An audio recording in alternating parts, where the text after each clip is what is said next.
Rien ne pourrait préparer qui que ce soit aux difficultés et aux violences rencontrées lors des parcours migratoires. Il arrive souvent que les personnes qui fuient leur pays aient un rapport particulier avec les autorités et l'État de manière générale, quand ces États sont eux-mêmes les persécuteurs ou quand ceux-ci ne sont pas en mesure de protéger leur population et de leur fournir une certaine assistance et une sécurité. Les personnes qui les fuient partent avec l'idée que la police et les autorités ne sont pas fiables, voire dangereuses. Puis elles traversent des pays comme la Grèce et la Croatie où elles sont loin d'être accueillies à bras ouverts et constatent qu'en Europe, la même violence est perpétrée. Elles font face à la violence de la police et des institutions étatiques, n'ont pas toujours accès à des soins de santé et comprennent petit à petit qu'il sera difficile de trouver de l'aide.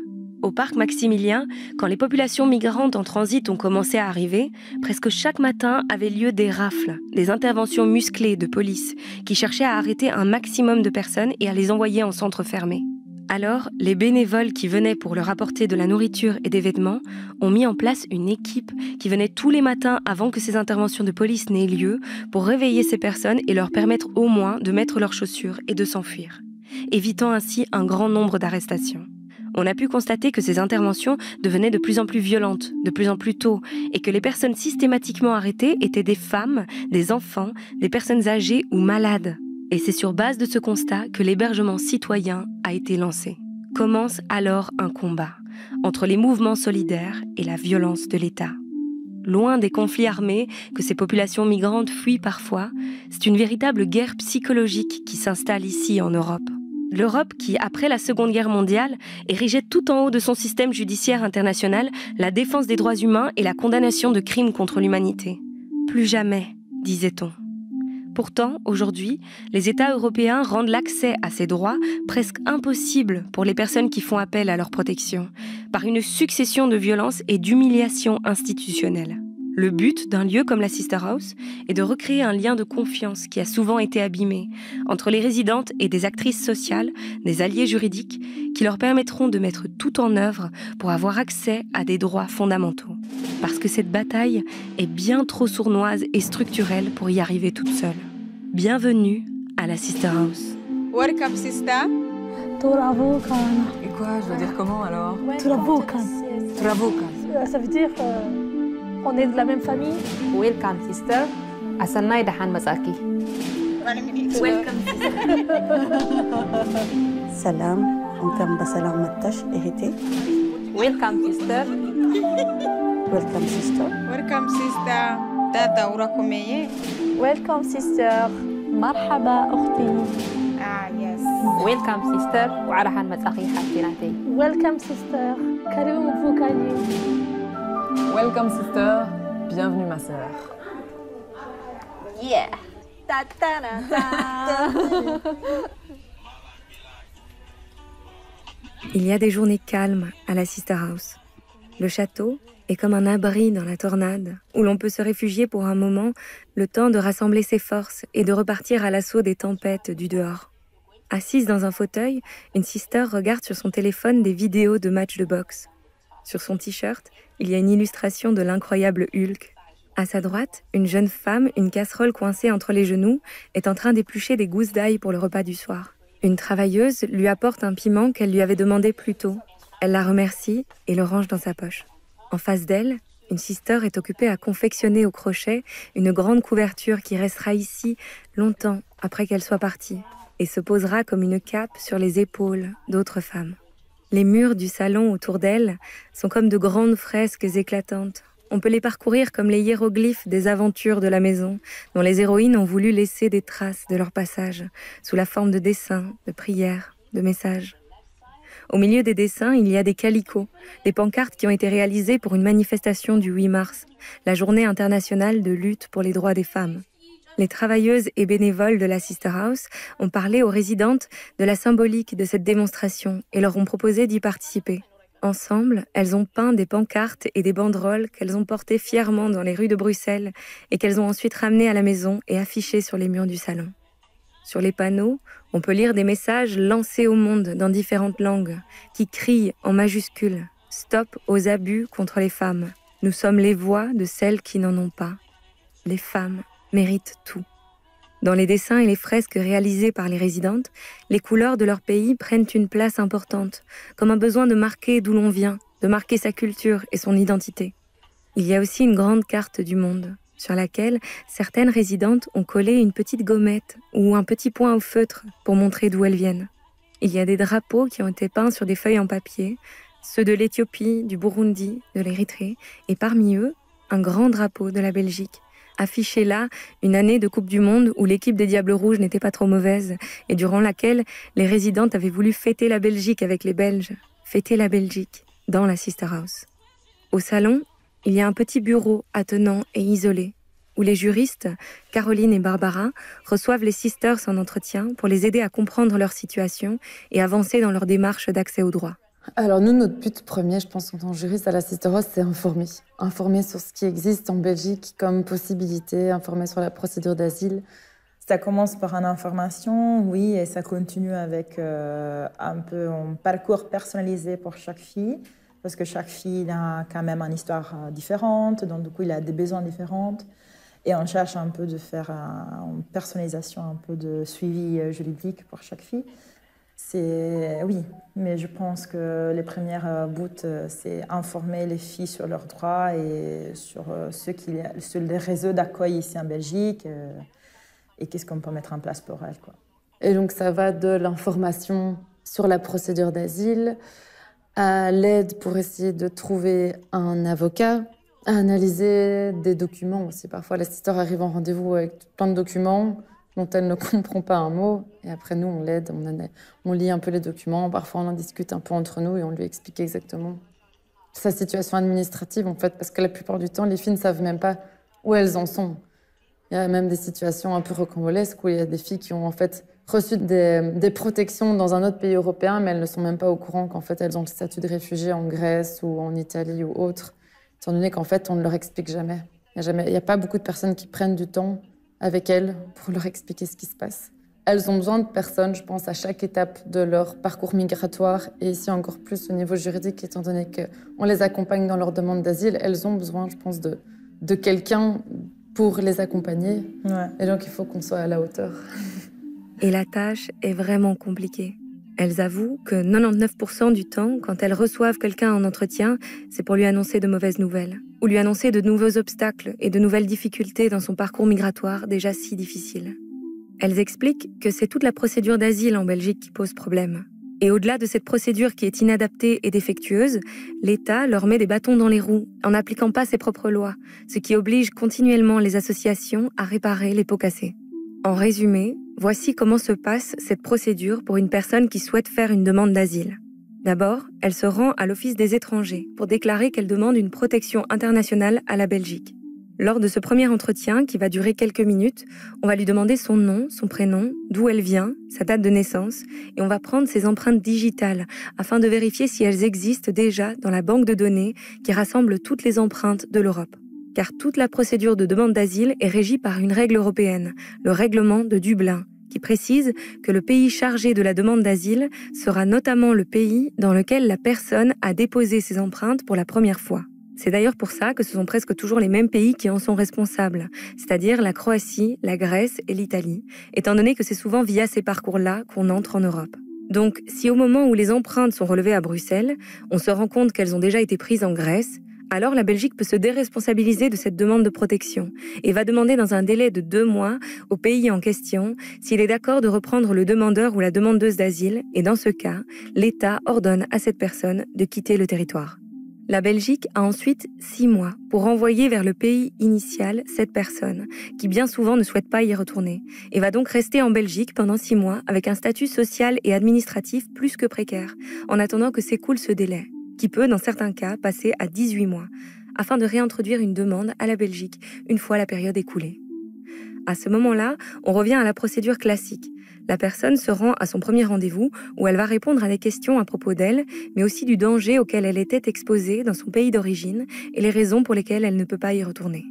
Au cours de toute la durée de cette procédure, l'État belge est dans l'obligation de fournir un hébergement dans l'un de ses centres faits d'asile, ainsi que l'accompagnement et l'aide matérielle nécessaire à la personne qui a introduit cette demande. Le deuxième entretien se passe au CGRA, le Commissariat général aux réfugiés et aux apatrides. Et c'est un véritable interrogatoire qui va durer plusieurs heures, pendant lequel on va creuser dans les détails les persécutions subies par la personne concernée. C'est bien souvent un moment difficile à vivre, où le stress et les traumatismes viennent bouleverser le discours du demandeur ou de la demandeuse d'asile. C'est pourquoi les juristes de la Sister House préparent au mieux les sisters qui sont dans cette procédure. C'est une préparation qui se développe dans plusieurs rendez-vous. Et donc, du coup, on cherche un point focal de récit de la personne. Par exemple, il y a différents profils des migrantes. Donc, on a des profils plutôt politiques, des profils plutôt religieux, des profils plutôt de droit des genres, des profils plutôt de racisme ethnique. Et donc, du coup, on voit un peu sur la base de l'histoire de la personne, c'est quel profil est le plus juste pour la personne. Et donc, du coup, on va développer un peu toute cette histoire du pays d'origine, qu'est-ce qu'elle a subi. Donc, le statut de demandeur d'asile, il est octroyé uniquement si on fuit des persécutions dans son pays et que ces persécutions sont fondées sur base d'un certain nombre de critères. Donc, on n'est pas reconnu en tant que demandeur d'asile pour n'importe quelle raison. C'est pas parce qu'on a eu certaines violences dans son pays qu'on va recevoir la casquette de demandeur d'asile. Il faut vraiment qu'on réponde à plusieurs conditions. Et nous, ce qu'on fait aussi dans notre pratique, c'est qu'on va essayer, en écoutant le récit d'une personne, de tomber sur le bon motif.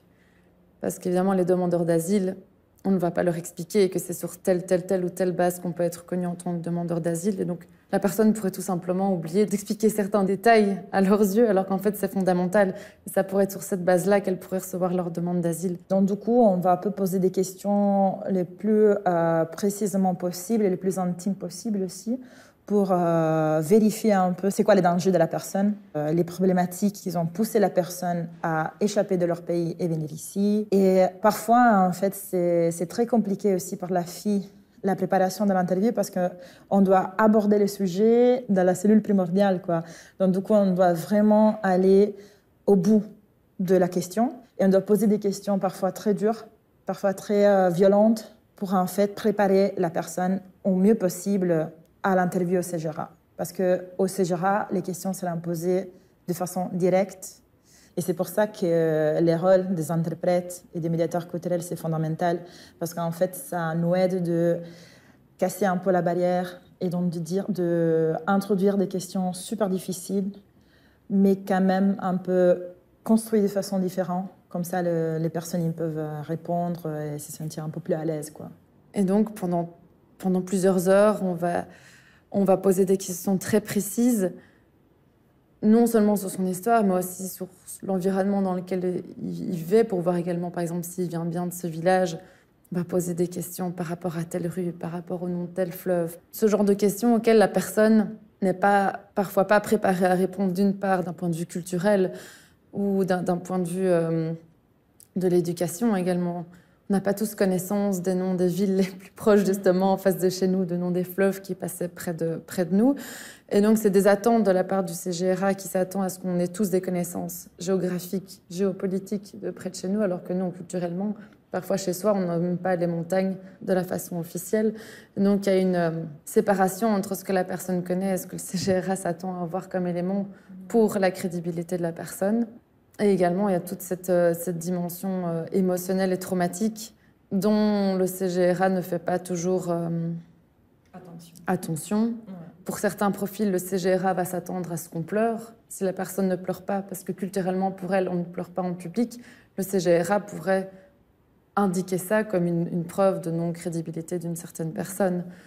Ou si une personne est traumatisée par certains éléments, elle va avoir du mal à expliquer de manière claire, précise et chronologique comment les choses se sont passées. Et donc c'est toute une manière de faire en fait qui est complètement en dissonance avec la réalité du vécu des personnes.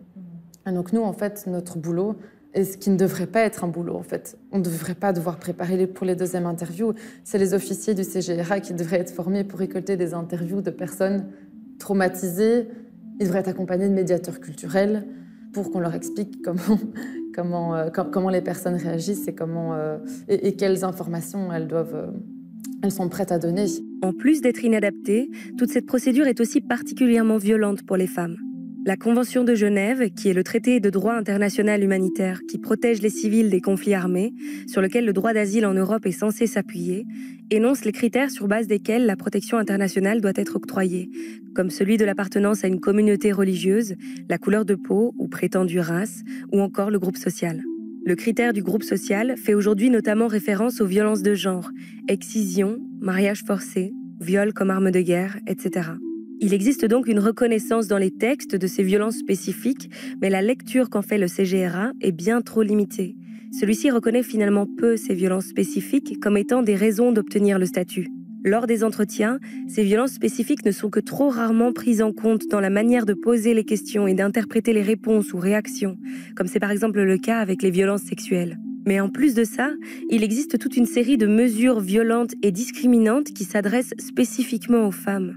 Par exemple, dans le cas des femmes enceintes, le renvoi vers un autre État sous la procédure de Dublin prévoit qu'ils puissent être effectués malgré un état très avancé de leur grossesse, jusqu'à 7 mois par avion ou encore après par voie terrestre. En gros, des personnes se sont réunies et ont légiféré pour adapter les sanctions administratives à la santé sexuelle et reproductive des femmes, alors que le respect de la Convention d'Istanbul, qui oblige les États signataires à tenir compte de ces violences spécifiques, peine encore à être respecté dans les demandes de protection internationale. C'est pourquoi ces femmes ont besoin d'alliés pour défendre leurs droits et pour visibiliser leur situation spécifique de femmes en migration.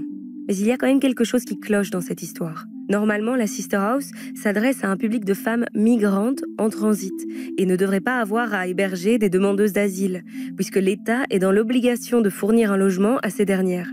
Sauf que depuis des mois, la Belgique refuse de fournir cette aide à ces personnes, déclarant que son réseau d'accueil est saturé, bien que de nombreux bâtiments inoccupés de la capitale pourraient les accueillir. Ce sont donc des ASBL, comme la plateforme citoyenne de soutien aux réfugiés, ou encore des collectifs militants comme le réseau ADES, qui prennent en charge l'aide d'urgence, les besoins matériels, l'encadrement socio-juridique et qui, en gros, font le travail de l'État. Au moment où nous enregistrions ce podcast, il faut imaginer que c'est l'hiver. À Bruxelles, il fait moins 2 degrés et des femmes, des hommes, des familles, des personnes âgées qui demandent le statut de réfugié en Belgique sont sans abri. L'État choisit de ne pas se soumettre à ses obligations et de laisser ces personnes dormir dehors. Ce sont des milliers de plaintes et de condamnations qui sont entamées en justice contre la Belgique. L'État est criminel et les avocats sont dans la rue. Les tribunaux du travail ont condamné environ 7000 fois. La Cour européenne des droits de l'homme, environ 200 fois en ces derniers mois. Le tribunal de première instance et la cour d'appel, par 3 fois, ont rappelé encore sévèrement à l'ordre la Belgique. Environ 2000 personnes qui ont demandé l'asile sont à la rue, dans les rues de Bruxelles, en proie à la gale, au froid, à la faim, à la fatigue, aux autres maladies, au désespoir, au danger et aux violences, à l'humiliation et à la négation de leur dignité humaine. Se moquant des principes fondamentaux, la Belgique a crevé sa légitimité démocratique, sa dignité et son honneur, et hors la loi, elle continue de soumettre 2000 personnes cherchant asile à des traitements inhumains et dégradants et à nier leur dignité humaine. Le cœur de l'état de droit, la séparation des pouvoirs, a arrêté de battre. Oui, on n'est plus du coup dans un état de droit, étant donné que les avocats ont fait des milliers de recours et l'État a été condamné des milliers de fois. Et malgré ça, malgré que l'État soit condamné, il n'y a encore rien qui bouge. Donc il y a même eu des condamnations au niveau de la Cour européenne des droits de l'homme. Et de nouveau, il n'y a rien qui bouge. On a contacté la secrétaire d'État à la migration, on essaie d'interpeller le Premier ministre, il y a plein de choses qui sont faites. Et en fait, on se voit entendre qu'il n'y a pas de volonté politique de trouver une solution. Parce que les solutions, on les a présentées, on a présenté des plans. On peut ouvrir des hôtels, utiliser des logements inoccupés. Il y aurait plein de solutions qui pourraient être envisagées qu'on a présentées aux politiques. Et en fait, on se retrouve face à un mur. Et donc c'est très déprimant. Il faudrait combien de condamnations, il faudrait combien de morts. Il commence à geler, les personnes n'ont pas de logement. Il y a une occupation qui a été ouverte à Scarbeck, qui héberge maintenant plus de 700 personnes qui sont pour la plupart des demandeurs d'asile. Il y a même des mineurs qui se retrouvent là-dedans. Et ce sont des situations sanitaires qui commencent à être compliquées. Ils sont 700 sans services qui vont autour. Il n'y a pas de service médical ou autre. Il y a des maladies qui commencent à se propager. C'est trop compliqué, ça peut pas continuer comme ça. Et qu'est-ce que l'État attend avant de réagir? C'est la question qu'on se pose. C'est un lundi midi, à la maison. Il fait très froid dehors. Dans le salon, une jeune fille est assise recroquevillée sur un fauteuil. Elle n'a pas quitté sa veste et son bonnet. À ses pieds, un gros sac plastique contient ses affaires. Ses yeux sont fatigués. Les mains crispées sur son téléphone, elle demande s'il y a du Wi-Fi ici. On s'approche, on demande « Tu es nouvelle ?» Elle dit « Oui, on m'a demandé d'attendre ici. » Cette fille a l'air d'avoir maximum 17 ans. Elle est venue sonner directement à la porte en bas. Et la bénévole postée à l'accueil l'a laissée monter. Une assistante sociale vient lui expliquer qu'il faudrait d'abord qu'elle aille s'enregistrer au hub humanitaire. Les autres filles le lui traduisent et elle répond « Je suis épuisée. Est-ce que je peux rester ici un peu, juste une nuit ?»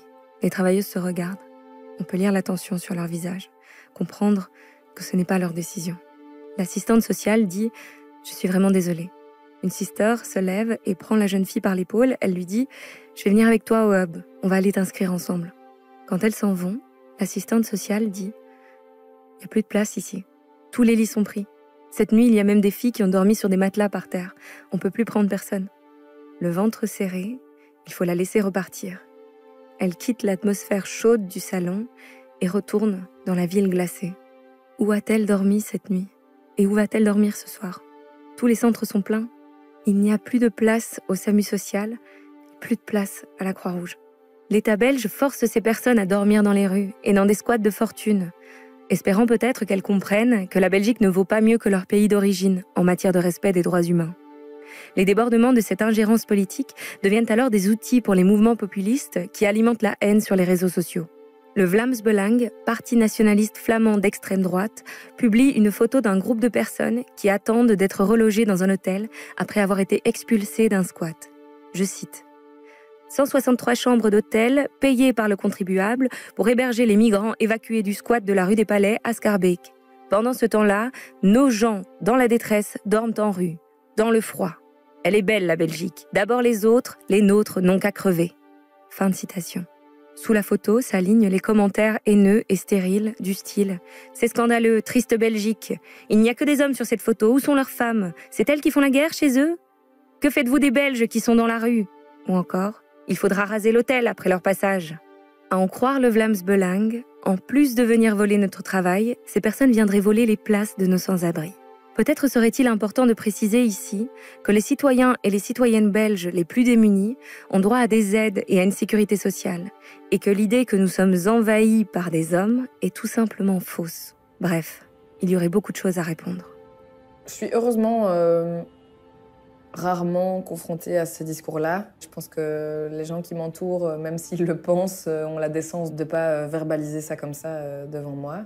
Mais oui, ce discours, je l'ai déjà entendu et je pense qu'on l'entendra encore. Mais qui rentrent chez eux, de toute façon, c'est la misère ici aussi. Je l'entends, mais je le comprends pas. J'ai très vite envie de répondre, mais mettons-nous 2 secondes à la place de ces personnes qui ont tout quitté, qui ont risqué leur vie à plusieurs reprises et qui parfois la risquent encore ici. Enfin, aucun humain sensé ne souhaite que ça lui arrive, n'espère ça, ou est assez fou pour se mettre dans des situations comme celle-là, si elle n'estime pas que ça en vaut la peine et qu'elle a besoin de sortir de la situation dans laquelle elle est. Et je pense que c'est vraiment de la méconnaissance et une réponse bête et simple à un problème structurel qu'on ne maîtrise pas et dont on a l'impression dont on est victime. On a l'impression d'en être victime quand on voit ça, on voit des images, la non-gestion de l'accueil par les autorités, et de voir des personnes à la rue, de voir que c'est la misère, de voir que ça génère des inquiétudes, du stress. C'est vraiment une incompréhension, je pense, profonde des réalités de ces personnes et de la situation en elle-même, parce que les humains sont dotés d'empathie, je suis convaincue de ça, et que de se projeter 2 minutes dans la situation de la personne qui est arrivée jusque chez nous, dans ces conditions-là, et qui est accueillie dans ces conditions-là, on ne peut pas penser comme ça. C'est vraiment pour moi des mécanismes de réponse à des choses stressantes qu'on n'arrive pas à gérer, qu'on n'arrive pas à expliquer. Et donc du coup, une réponse simple, même malheureusement erronée, est celle de dire mais ils n'ont qu'à rentrer chez eux. C'est évidemment une solution qui est envisagée de rester chez soi. Tout le monde a envie de rester chez soi. C'est inconfortable au possible de tout quitter dans des conditions atroces. Nous avons discuté avec Adriana, l'une des fondatrices de la Sister House et actuellement coprésidente de la plateforme citoyenne et chercheuse en sciences sociales et politiques sur la migration. Moi, ce que je pense, c'est que dans les dernières années, il y a eu vraiment un travail de déshumanisation progressif de ces corps, de ces personnes. Il y a une normalisation de cette maltraitance et de cette violence. Et que cette déshumanisation, on l'a vu dans d'autres périodes de l'histoire, elle a permis les pires atrocités. Le colonialisme, il a été fondé là-dessus, l'Holocauste, tous les grands crimes contre l'humanité des dernières décennies et siècles, ils ont été basés sur ces mécanismes de déshumanisation. Et jamais c'est arrivé du jour au lendemain, on se réveille et on se dit en fait telle population est ciblée. Il y a petit à petit, ça commence par des blagues, par des petites interdictions, par cette déshumanisation. On ne s'adresse plus à eux de la même manière, on parle par des termes qui sont dénigrants mine de rien. Et en fait, je pense que c'est ce qu'on observe avec les personnes en migration. Et donc, je pense que toutes ces violences-là, elles participent de ce travail de déshumanisation, où en fait, quand un migrant meurt dans la Méditerranée, ou écrasé par un bus à Bruxelles, ou victime de violences policières, ça n'a plus le même impact qu'une autre personne blanche, européenne, pas migrante. Et donc, je pense qu'il y a dans la politique migratoire européenne une espèce de paradoxe. C'est qu'il y a d'un côté une politique de dissuasion et de violence, de contrôle des frontières qui est l'absolue priorité et que ça passe devant tout, quitte à tuer des gens pour qu'ils n'arrivent pas ici en Méditerranée. Et donc, tout est mis sur les moyens, les barbelés, les vidéovigilances, tout ce qui est possible, quitte à violer le droit international pour empêcher les gens de venir. Et donc, toute possibilité d'accueil, de respect des droits humains, de tout ça, passe complètement à la trappe par cette priorité de dissuasion. Et puis, en parallèle, on voit une humanitarisation excessive de la question, de la question migratoire, et donc une dépolitisation. Et en fait, ce qu'on entend, c'est que des personnes meurent en Méditerranée, ou se retrouvent ici sans abri en Belgique, ou sont victimes d'abus, par hasard. En fait, c'est comme si, par exemple, si des femmes sont violées dans les autoroutes en Belgique ou à la gare du Nord ou que sais-je, c'est parce que elles sont là et que ça leur arrive et c'est un hasard. Alors que si les femmes subissent autant d'abus pendant leur parcours migratoire, c'est parce qu'il y a des décisions politiques qui font en sorte qu'elles se trouvent là aussi vulnérables à ce moment-là, dans ces conditions-là, et surtout sans aucune possibilité de défense. Et donc, tout le discours autour des migrations, qui permet une dépolitisation du sujet et qui permet surtout de créer ce climat de suspicion du réfugié contre l'autre, le migrant économique, créer cette figure du méchant migrant. Et du corps qui vient ici pour nous faire du mal. On ne sait pas très bien ce qu'il va faire, mais il va faire du mal d'office. Et en même temps, on nous présente cette image du réfugié, de la personne vulnérable, aux bonnes intentions qui fuit la guerre. Mais en fait, cette figure, elle n'existe pas dans la politique migratoire parce que l'accès au droit d'asile, il est tellement en difficulté par toute une série d'étapes et de violences de procédures qui vulnérabilisent encore plus les gens. Et donc, moi, je pense qu'une des questions essentielles du travail qu'on fait et du travail des associations de manière générale est celui de repolitiser cette question. Repolitiser la question, pour ne pas perdre de vue que ce fiasco sociétal est la conséquence d'une politique migratoire hypocrite et catastrophique.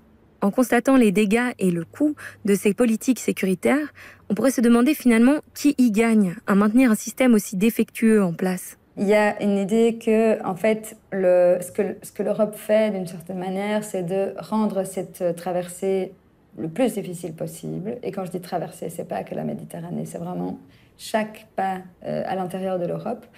Ce qui fait qu'il y a une forme de tri terrible où en fait, si on veut, ceux qui résistent, ils sont justement dans un état, ils sont tellement abîmés et tellement prêts à tout et méprisés de toutes parts et agressés de toutes parts, qu'en fait, on a une forme de nouveau prolétariat ou de nouvelle classe de personnes qui ont été tellement écrasées pendant leur parcours qu'en fait, ils sont disposés à tout. Ce qui permet justement de nourrir une économie parallèle de personnes qui travaillent sans documents et donc sans revendiquer quoi que ce soit comme sécurité sociale, sans, d'une certaine manière, tout ce pourquoi dans ces derniers siècles on s'est battu en termes de droits sociaux, d'acquis, de choses sur lesquelles les États ne peuvent plus revenir en arrière. En fait, tout ça saute à partir du moment où on a toute une classe, une sous-classe de personnes qui n'ont pas de documents, donc pas de droits,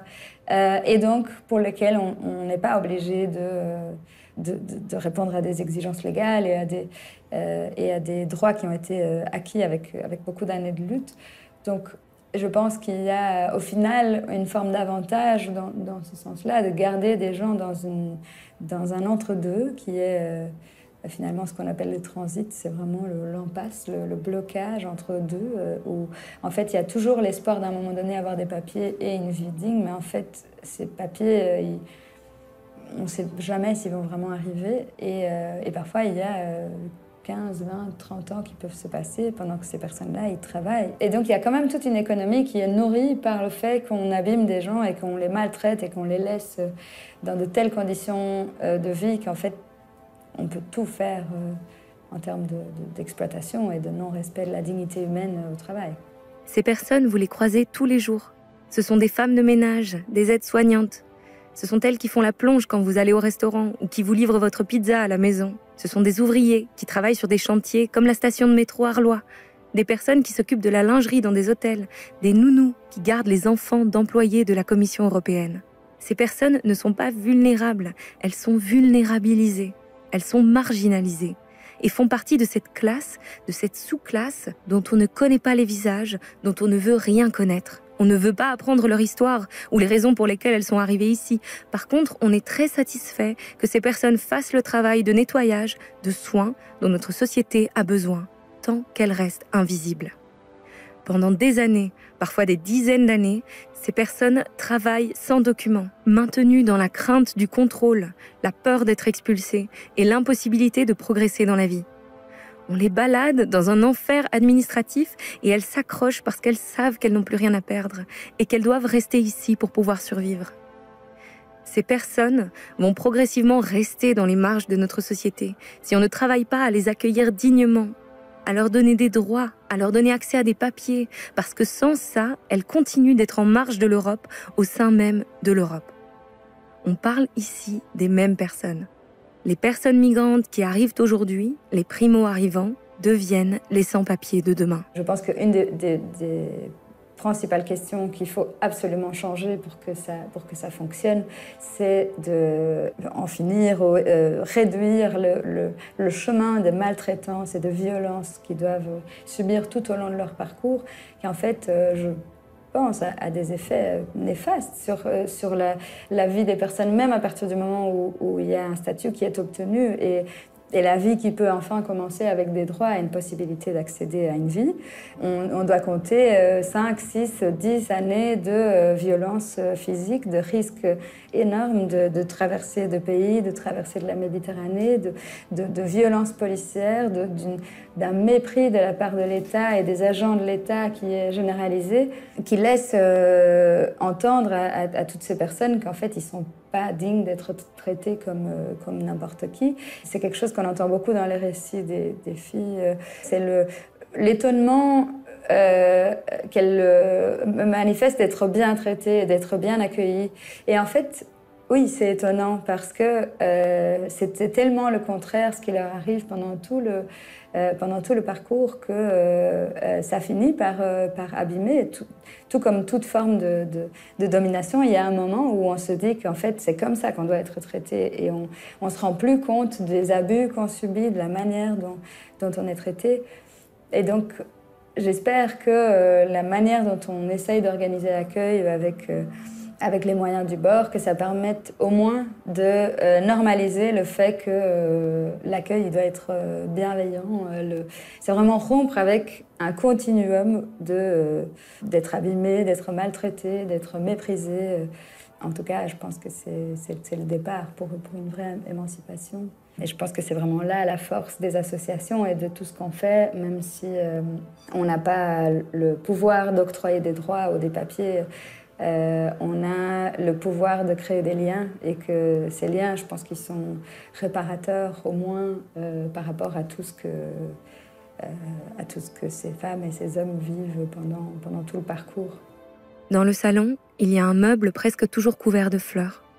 De vraies fleurs parfois, et sinon des fleurs en papier ou des fleurs tricotées. On y trouve aussi des figurines religieuses. Ce meuble sert en quelque sorte d'autel dans la maison. Aujourd'hui, au milieu des bougies en plastique aux flammes LED qui clignotent, sont posés les cadres photos de 2 anciennes sisters qui nous regardent. Il y a tout juste 1 an, avait lieu dans la Manche le naufrage d'une embarcation essayant de rejoindre l'Angleterre. Parmi les 27 personnes disparues en mer cette nuit-là, se trouvaient ces 2 jeunes femmes qui avaient habité pour un temps à la Sister House. La maison porte encore cette blessure. Elle la porte collectivement. Ce jour-là, un moment de commémoration est organisé. Dans le salon, les femmes se sont rassemblées. En cercle, elles ont pleuré. Puis elles se sont assises, elles ont bu du café. Elles ont laissé leurs émotions se déposer, se raconter. Difficile d'imaginer comment peut-on se lancer sur la mer en pleine nuit sur un canot pneumatique. La seule chose qui peut expliquer la prise de tels risques, ce n'est pas de l'inconscience, c'est un élan de survie à une existence qui tient à des ficelles. Ces personnes espèrent juste qu'il y aura une destination à leur long périple, et beaucoup voient le Royaume-Uni comme le bout du tunnel, parce qu'elles espèrent s'acclimater plus facilement grâce à la langue anglaise et leurs communautés qui y sont déjà intégrées. Certains disent que tous les mouvements migratoires construisent l'idée d'un Eldorado. Après la Deuxième Guerre mondiale, il y avait l'American Dream. Et aujourd'hui, il y aurait le UK Dream. Sauf que pour beaucoup, l'illusion de ce rêve s'avère être en réalité un cauchemar. Une partie perdue d'avance sur un échiquier truqué, un terrain miné où les États européens se renvoient la balle des responsabilités. 1 an après cette tragédie, le journal Le Monde publie dans un article les résultats de l'information judiciaire ouverte au lendemain du drame, relatée ici par le média 33 degrés. Je cite. « On découvre dans l'article avec effroi que les 27 personnes migrantes présentes à bord du bateau pneumatique qui allait couler ont appelé les secours plusieurs dizaines de fois sans jamais obtenir de l'aide. Pire encore, l'opératrice en charge de la communication a demandé à un bateau qui se trouvait à proximité de ne pas venir en aide à l'embarcation qui coulait. Malgré les cris et les pleurs à l'autre bout du fil, cette dernière a fait le choix de ne pas prendre au sérieux les multiples appels à l'aide et a préféré attendre que les secours anglais se chargent du sauvetage en laissant le bateau dériver vers les eaux anglaises. De 2h à 4h30 du matin, les quelques interlocuteurs en perdition sur le bateau ont demandé l'assistance des secours français qui n'ont cessé de refuser ou d'ignorer leurs demandes. Leur dernier message fut « Nous sommes dans l'eau, fini, fini. Aidez-nous s'il vous plaît. Aidez-nous. Nous sommes en train de mourir. Nous sommes dans la mer. Dedans, dedans. Il fait froid. » Seulement 2 personnes ont survécu à cette tragédie.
Vous venez d'écouter le 7e épisode de Welcome Sister, un podcast réalisé par Anna Gali et Nike Garni. Cette série a été produite par Liquid Sky et We Tell Stories, avec le soutien de l'Union des anciens étudiants de l'ULB. La musique a été créée par Dragan Golart et l'illustration par Delphine Franzen. Le mixage son a été réalisé par Cédric Van Stralen. Dans la description, vous pouvez trouver le lien vers l'article cité du journal Le Monde, ainsi que d'autres références si vous souhaitez vous renseigner davantage sur les sujets abordés dans cet épisode. Merci pour votre écoute